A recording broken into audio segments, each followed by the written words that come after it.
Ang puso ko'y nalulugo at mas hindi ko alam. Opo, abangan sa concert. Ito ang opening song nila. Baka-try namin sa concert.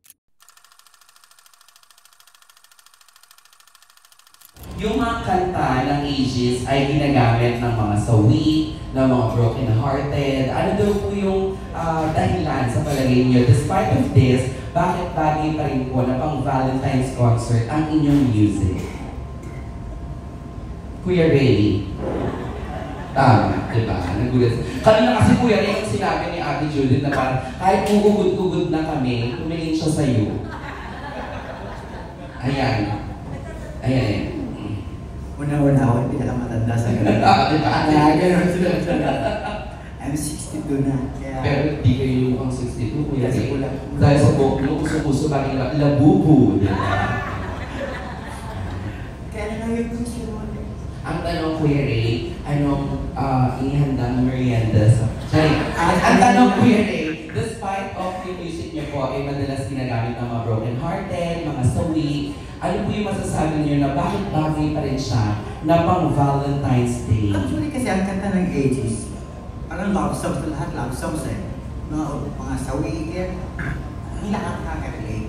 Kumbaga sana sa mga bata na nag-aaway, mga bata nagsisibol pa lang. Nagbibinat at nagkadalaga. Kaya nakaka-relate, kahit matatanda na eh, nare-relate nila yung mga songs namin. Yung halik, yung luha, masasaulan, mahal na mahal kita. Isabel, the lyric itself, makapagsabi na bagay at sino man na pag kinagong love, nandun siya eh. Kaya bagay na bagay sa February 1 and 2, sana maraming nakaka-relate at maging masaya sila sa mga songs na ihandog namin sa kanila. Kumbaga, ang Aegis po ay for all ages and different generations. For all ages. Totoo. Si Ate Vilma. Meron din naman kasi kami mga kanta, mga umiibig. Hindi naman lahat puro sawi. Oh. Kaya nakamakarelate talaga. Pero di ba sa atin sa mga Pinoy, pagka sinabing Aegis at pag narinig natin na Aegis, talagang excited tayo na marinig yung talagang, yun nga sabi, ginawasakan ng diaphragm, ng lalamunan, yun talaga yun eh. Mula ba simula, ganun na ba talaga yung range of, yung sa boses po ninyong mga singers ko, sa vocal? Oo. Ganun na talaga agad, Kasi bugang-buga. sa Mindanao kasi palagi sigawan doon. Dahil tawagan lang. Malalakas talaga yung boses namin. Looking forward kami kasi nabanggit niyo po yung Mindanao. Di ba sumikat yung kumanta yung si Shira, yung ang puso ko. Paano po kayo pag Aegis ang kumanta nun? Kaya. Ay, diba?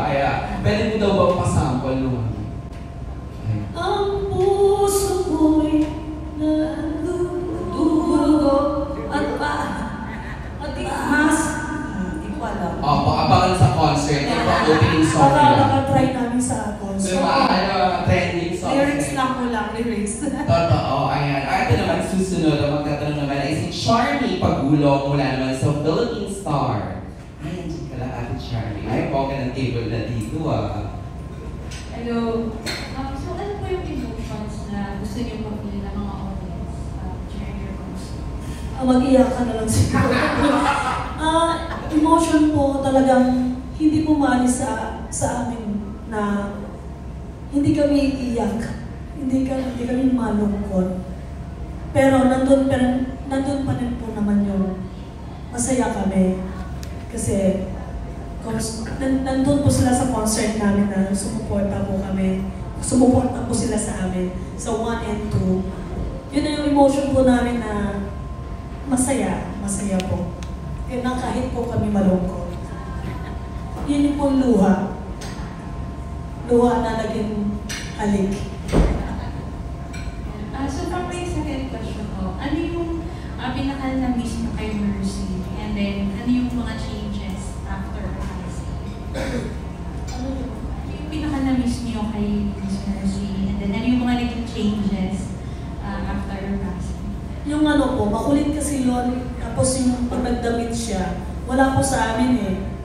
nakatago po talaga kami. Siya, hindi talaga wala siyang gusto niya ilabas talaga kung sino siya.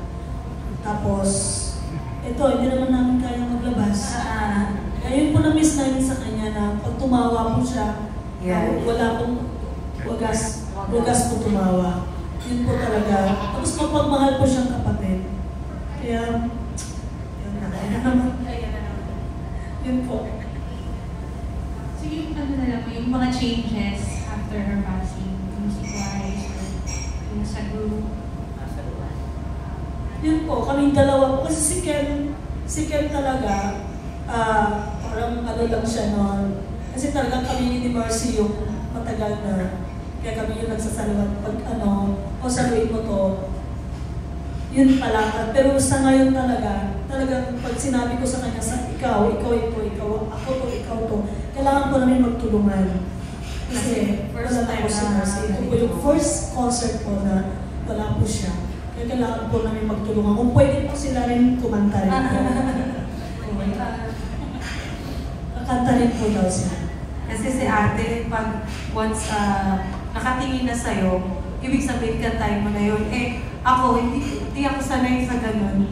Kaya si ate, nakafocus ako sa kanya. Oo. Pagsaluan. Maraming salamat Miss Charmy from Philippine Star. Ngayon naman, grabe no, alam mo, as much as iwasan natin talaga na hindi tayo mag-dwell sa question, we cannot. Kasi syempre, Ate Mercy is really part of AGs. Kung baga siya talaga, at hindi naman siya, kayong lahat, di ba, na kompleto. Pero kanina while watching you on stage, nag-perform kayo, parang ramdam ko pa rin yung presence talaga. Tsaka yung tunog, hindi naman na iba, hindi naman na bago. AGs is AGs, di ba po? This time, we have a very special guest. Special guest. From ganun dapat Gayle. Nagpapatrol. Please welcome Miss Gayle Krishna. Po kayo maniwala kay Jai po. And hello po, congratulations of course for your upcoming concert. Pero, tama po sabi po ni Jai kanina, no? But when we talk about AGs, of course, hindi po mawawala talaga yung mga members. Pero I really wanted to dwell more on ang tagal na po ng AGs. You've been there for so many years already. Pero up until now, even the newer generation, kilala pa rin po ang AGs. What can you say about it?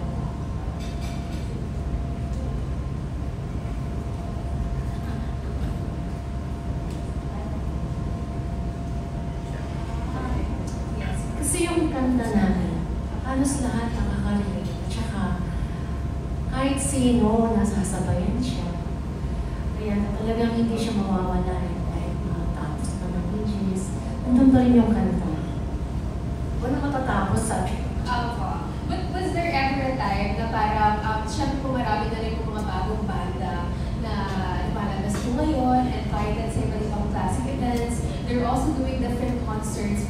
Was there ever a time na parang kinabahan din po ba ang AGs?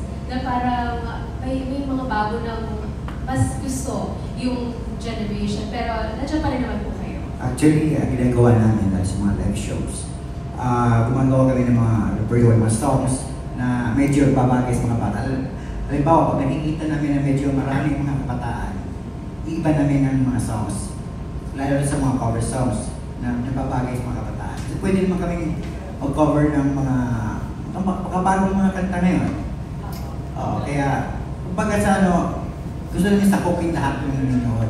Kung matanda, meron kami songs na para sa kanila. May mga bata, parang yung mga nakahalikan mga songs sa kanila. Para po nag-agree din po kayo kanina kanta, parang yun nga po, parang kinabahan din po ba? Yes, meron talaga. Hindi porque matagal na kami, may kakabahan ka. Kasi lalo na pag kagaya concert po, kakabahan po kami, meron po kaming kaba. Hindi po ako nagyayabang, pero talagang pagpasok po talagang mayroon po